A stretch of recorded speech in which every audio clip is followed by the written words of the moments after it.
Nav diezko patīkams sajūtas pēc 0-8, bet jā, izgājām. Varbūt tās pirmās minūte varbūt bija kaut cik laba, bet pēc tam pēc otrā gola pazudām mentāli, un tad viss arī nogāja pa čupu. Bet galvenais tagad ir, teiksim, noskaņoties uz parītdienas spēli. Tā mums pats svarīgākā un jā, turpināt gatavoties. Kas varbūt bija tās lietas, kas šodien pietrūka, varbūt ir pastāstīt no spēles?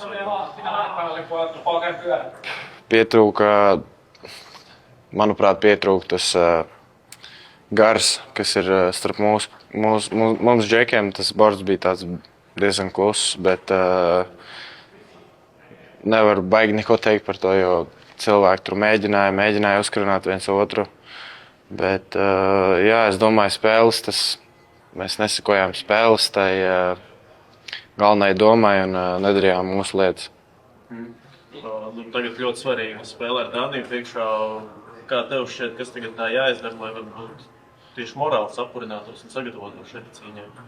Galvenais, es domāju, ka ir labs recoverijs, atpūsties, savest galvu kārtībā un jā, kaut kādu komandas sapulcīti uztaisīt un jā, gatavoties nākamajai spēlē.